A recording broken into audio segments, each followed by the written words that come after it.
कि 5 रुपया नहीं लगता है आपके बच्चे के यहाँ प्रवेश में, समझ गए। और सुविधा ऐसी दी जाती है कि आप घर में उस सुविधा का अनुभव नहीं करा पाएंगे जो यहाँ बच्चे को सुविधा दी जा रही है। बस आपको एक सहयोग करना है। क्या सहयोग करना है कि ना तो आपको रोज रोज बच्चे को फोन करना है, घर गृहस्थी में रह रहे कभी पति पत्नी का झगड़ा हो गया, अब आपने फोन किया बेटा पापा नाराज होके चले गए, अब चले गए तो क्या मना, अब महतारी ना मनाए पापा को कि लड़का मनाएगा फोन से। उसको मत आप बाधित करिए, उसकी पढ़ाई में आप किसी प्रकार की बाधा मत पहुंचाइए। आप घर की कोई बाबा बीमार, दादी बीमार, कोई भी परेशानी है बच्चे को आप मत बताइए। उससे तो जब आपकी बात हो 15 दिन में एक दिन बात होगी प्रतिपदा को, बालक से प्रतिपदा को बात होगी, उस समय आप बच्चे से उसकी राजी खुशी पूछिए, अपनी राजी खुशी बताइए, उससे बच्चे का और पठन पाठन में मन लगेगा। कोई दिवाली नहीं, कोई बताओ दिवाली में हम आप क्या करेंगे घर में, बताइए क्या करेंगे, पूड़ी बना लेंगे का तो मीठा बना लेंगे, यही ना करेंगे, 150 दीपक जला लेंगे। यहाँ तो रोज खा रहा है 20,000 आदमी, रोज दिवाली दशहरा हो रहा। और एक और यहाँ की विशेषता, नित्य प्रति के भोजन में जो रसोई चलती है मीठा जरूर रहता कि नहीं, किसी दिन चले हाँ ब्राह्मणा मधुर प्रिया, इसलिए मीठा रहे। और मीठा बांटते ही चार, जलेबी हुई तो जलेबी ये बांटेंगे, राजभोग हुआ तो राजभोग बांटेंगे, गुलाब जामुन तो गुलाब जामुन बांटेंगे। कभी कभी कोई आएगा तो उसका भी हाथ लगवा देते हैं कि तू भी बांट ले, माने तेरी भी आदत बने बांटने की।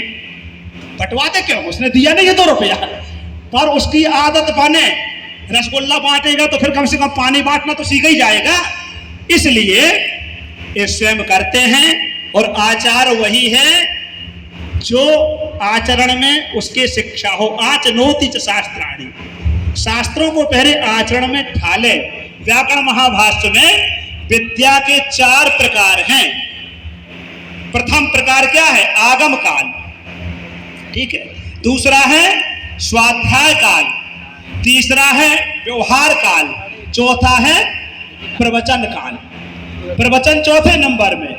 तो अनिरुद्धाचार्य जी ने उस विद्या को अपने जीवन में ढाला है। और सरलता तो इतनी है कि ये बताने की जरूरत नहीं आपको है। हम पैदल चलते हैं, पैदल कहीं मिल जाएंगे, हम संकोच करेंगे कि छिप जाए, निकल जाए, क्या निकल जाए। और इनकी यदि नजर पड़ गई तो चाहे 1000 आदमी हो जाए, 500 हो, तुरंत वहीं गाड़ी रोक लेंगे, बाहर निकल आएंगे। रास्ते में प्रणाम, रास्ते में आदमी गंदगी कर देता, हमको बड़ा संकोच होता। तो हम प्रायः ऐसे समय निकलते हैं आनंद धाम से दंडी आश्रम के, जब या तो ये निकल चुके होते हैं या इनके निकलने में समय होता। कभी कभी टकरा जाए तो हमको बड़ा संकोच होता। ये क्या है, इस सरलता है। सरलता किसके जीवन में आती है, जिसके जीवन में सीता जी आ जाती है, जिसके जीवन में लक्ष्मण जी आ जाते हैं, जिसके जीवन में राम जी आ जाते हैं। व्याकरण में प्रत्याहार है ना, सामान्य सीता, रामान्य राम, उल्ला माने लक्ष्मण। सरल, तो सरलता सहजता इनकी आप सबसे छिपी नहीं है, आप सब देख रहे हैं। अद्भुत इनके कार्य हैं। ठाकुर जी इसी प्रकार इनके कार्यों में उत्तरोत्तर वृद्धि कराएं, खूब समाज की सेवा करें। इनके पूज्य पिताश्री का जो तप है वह खूब फलीभूत हो रहा है, बाढ़े पूज्य पिता के धर्मन। अब आइए, इनका अधिक समय न ले, कथा भी है, तो अनिरुद्धाचार्य जी से अनुरोध करेंगे कि आप सबको इनका आशीर्वचन प्राप्त हो। इसके बाद समावर्तन संस्कार हम आप संपादित करेंगे। डॉक्टर श्री अनिरुद्धाचार्य जी।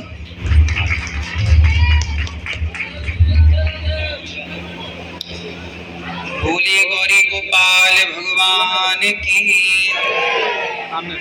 गौ माता की, वेद भगवान की, आप सभी भक्तों की, आचार्य चरणों की, मंचस्थ मंच में विराजे सभी आचार्य चरणों की श्री चरणों में दास अनिरुद्ध का कोटि कोटि नमन, दंडवत प्रणाम। सभी माताओं बहनों को प्रणाम, सभी पिता तुल्य बुजुर्गों को प्रणाम। सबको जय श्रीमन नारायण।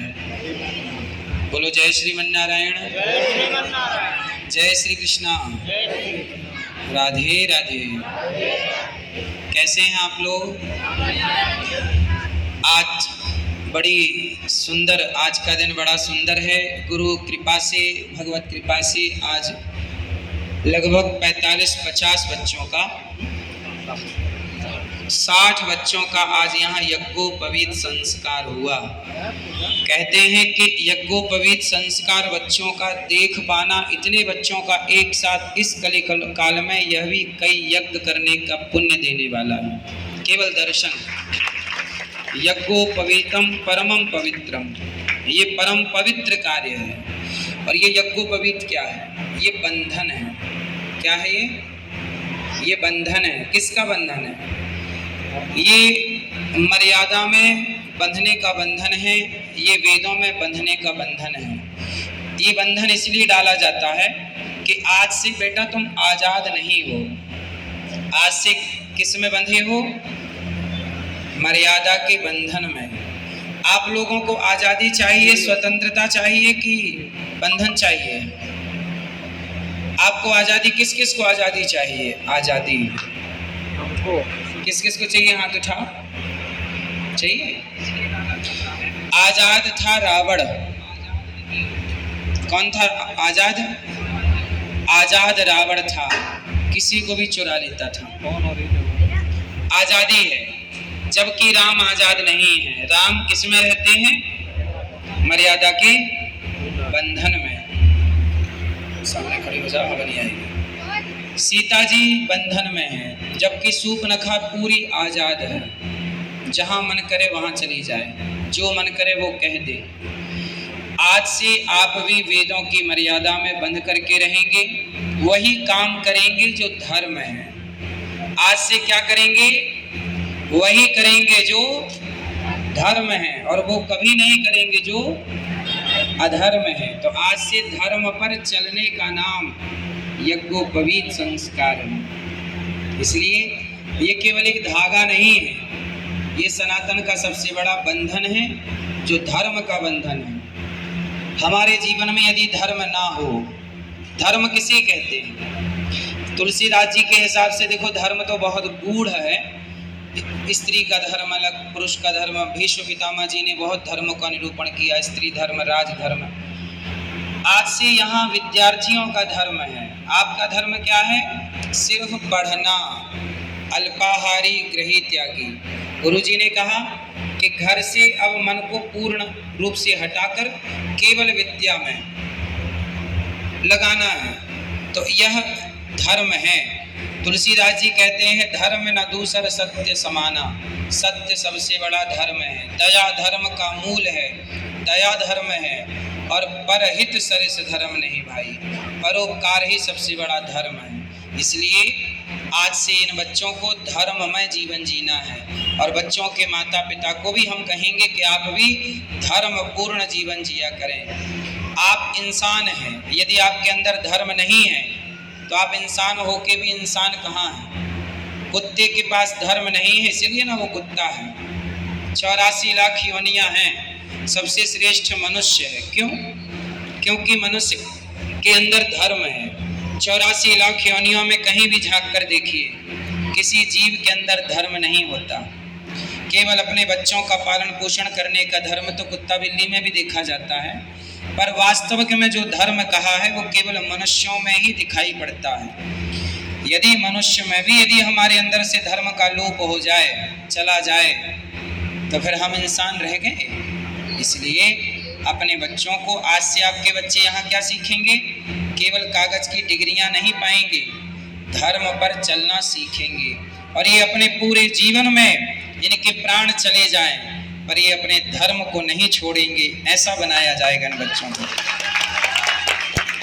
दशरथ जी के प्राण चले गए, प्राण जाए पर वचन क्या है? वचन ही तो धर्म है। तो आपके जीवन में भी धर्म होना चाहिए, आपके बच्चों के जीवन में भी धर्म। तो गुरुकुल क्या है? ये गौरी गोपाल गुरुकुल में ये सब हमारे आचार्य चरण कौन है? हमारे पूज्य गुरु जी। ये देखिए, अति वृद्ध हैं, पर भागवत जी का निरंतर पाठ श्रवण करते हैं। सारा जीवन धर्म से आपने जिया है। हमारे पूज्य गुरु जी, जिन्होंने आपका यज्ञोपवीत संस्कार की गायत्री दीक्षा दी, वेद पढ़ाते हैं पूज्य गुरु जी, भागवत जी भी पढ़ाते हैं। और दंडी आश्रम में वर्षों से हमें भी गुरु जी ने पढ़ाया है वेद। तो हमें भी पढ़ाने वाले पूज्य गुरुजी यहाँ जो आपको यज्ञोपवीत संस्कार करा रहे हैं, सुबह से आपको समझा रहे हैं, ऐसे आचार्य चरण हैं। ये किससे चलते हैं? ये धर्म से चलते हैं। हमारे पूज्य टीकाराम गुरुजी किससे चल रहे हैं? धर्म से चल रहे हैं। दिन भर सोचते हैं, गुरुकुल के बारे में सोचते हैं पूज्य गुरुजी कि बच्चों को कैसे पढ़ाएं। गौरी गोपाल गुरुकुल में कम समय में बच्चे, सारे बच्चे जो हमारे पुराने बच्चे हैं, सारे बच्चे संस्कृत में बात करते हैं। जहाँ अन्य गुरुकुलों में लोग साल भर में जो सीख पाते हैं, यहाँ के बच्चे वो 1 महीने में सीख जाते हैं। क्यों? क्योंकि यहाँ केवल पढ़ना पढ़ाना है। आपके बच्चों से किसी ने कोई पैसे तो नहीं लिए। यहाँ बच्चों के पढ़ने का, पढ़ाने का कोई भी शुल्क नहीं है। तो आप लोग, जैसा कि पूज्य गुरुजी ने कहा, ये दास अनिरुद्ध समाज से भिक्षा मांग मांग कर ये सेवा करता है। गुरुकुल की परंपरा आज की नहीं है। राम जी भी गुरुकुल में पढ़े हैं, भगवान कृष्ण भी गुरुकुल में पढ़े हैं, और गुरुकुल की परंपरा रही है भिक्षा मांगना। पहले बच्चे भिक्षा मांगते थे, इसलिए अभी ये भिक्षा मांगेंगे। तो अभी एक यज्ञोपवीत में भिक्षा, लेकिन इन बच्चों को भिक्षा ना मांगना पड़े, इनके बदले मैं ही भिक्षा मांग मांग के सेवा करता रहता हूँ। तो मैं भिक्षा मांग मांग के लाता हूँ, और यहाँ 150 बच्चे हैं, अब 150 से अधिक। अब सोचिए, 150 बच्चों को नित्य नाश्ता, सबको नाश्ता होगा, नित्य भोजन होगा, दोनों टाइम कॉपी किताब पढ़ना लिखना, सब आचार्यों की सेवा होगी। ये सब कैसे होता है? भिक्षा से। ये दास अनिरुद्ध समाज से भिक्षा मांग मांग कर इन बच्चों को पढ़ाता है। अच्छा, इन बच्चों में क्यों हमने गुरुकुल क्यों बनाया? क्या जरूरत थी गुरुकुल बनाने की? इसलिए जरूरत थी कि हम नहीं रहेंगे, यहाँ जितने लोग बैठे हैं, हम सब एक टाइम बाद नहीं रहेंगे इस धरती पर हमारा देश और हमारी संस्कृति हमारे ना रहने पर भी जिंदा रहनी चाहिए। उसके लिए ये गुरुकुल है कि हमारे ना रहने पर भी क्या जीवित रहे। जैसे हमारे पूज्य गुरुजी हमें दीक्षा शिक्षा देकर भगवत धाम चले गए। गुरुजी तो चले गए, लेकिन गुरुजी के द्वारा ही ये दास अनिरुद्ध को गुरुजी ने पढ़ाया और शिक्षा दी और दीक्षा दी। तो गुरुजी का वह वृक्ष इस रूप में जीवित है। अब इस वृक्ष को इस रूप में हम सबको जीवित रखना है। इसी को कहते हैं परंपरा। तो हमारे सनातन परंपरा जीवित रहनी चाहिए, इसलिए गुरुकुल हैं। तो ये बच्चे पढ़ेंगे। आप माता पिता कोशिश ये करिए कि बच्चों से बातें कम करिए, घर का सुख दुख बच्चों को ना सुनाइए, बच्चों को पढ़ने दीजिए, ज़्यादा से ज़्यादा बच्चों को यहाँ रहने दीजिए। बार बार बात बात पे बच्चों को घर मत बुलाइए कि कोई ये है कोई वो है। घर की समस्याएं आप निपटाओ, बच्चों को घर की समस्याओं में मत डालो, बच्चों को पढ़ने दो। यदि ये बच्चे गौरी गोपाल गुरुकुल में 7 साल दिए तो ये बड़े श्रेष्ठ विद्वान होकर के यहाँ से निकलेंगे। और अब तो भगवान की कृपा से इस साल से गौरी गोपाल गुरुकुल में मान्यता भी प्राप्त हो गई है। अब से बच्चों के एग्जाम भी यही हुआ करेंगे, और जो परीक्षा बच्चे यहाँ देंगे उस परीक्षा की मान्यता पूरी दुनिया में रहेगी। और इस यहाँ की पढ़ाई पढ़ने के बाद बच्चे आगे चाहें जो चाहें, आप चाहें तो एडवोकेट बन जाएं, आप चाहें तो जो बनना है वो बने, सबके रास्ते यहाँ से खुले रहेंगे। तो आप सब आए, आप सब जितने भी बच्चों के माता पिता आए, आप सबका गौरी गोपाल में बहुत बहुत स्वागत है। आप सबको यहाँ अच्छा लगा? यदि हमसे कोई अपराध गलती हुई हो तो क्षमा कीजिएगा, और गौरी गोपाल आइएगा। ये गुरुकुल है, गौशाला है, पास में गौरी गोपाल आश्रम है जहाँ वृद्ध माएँ रहती हैं, अखंड रसोई चलती है। आप आए हैं तो वहाँ की सेवाओं का भी दर्शन कीजिएगा।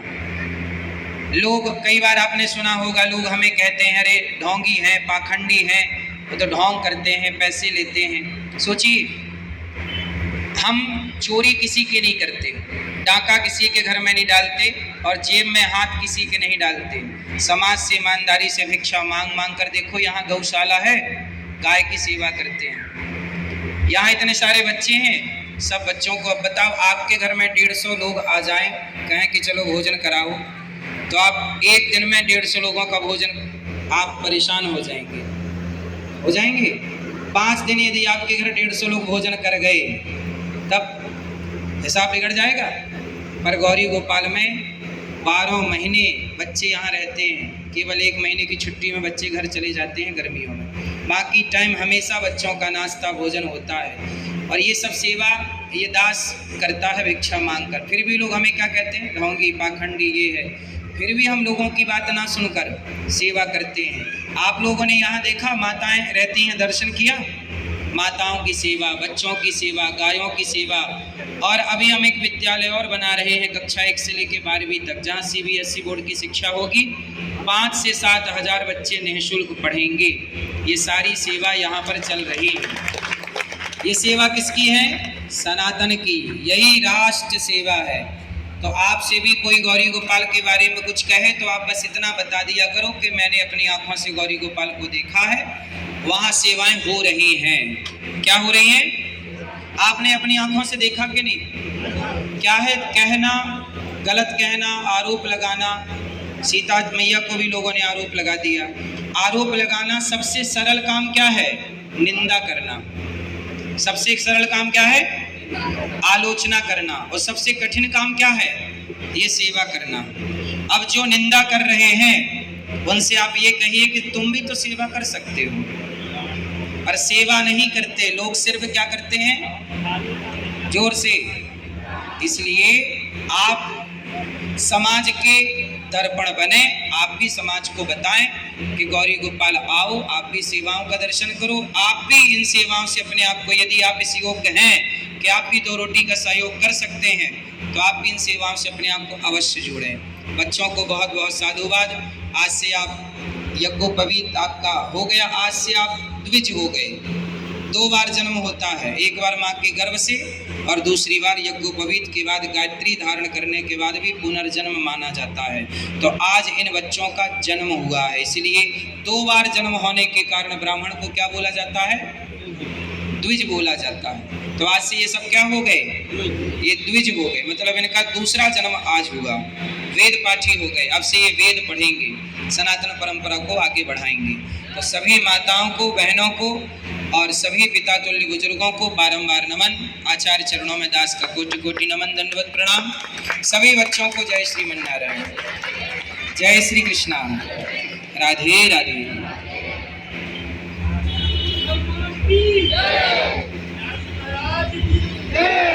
हाँ, अभी आपने कहा कोई गलती हुई हो हमसे, है ना, तो गलती इनसे तो क्या हो सकती, गलती हमसे होती रहती। हम फटकार रहे, पेंट वाले बाहर जाओ,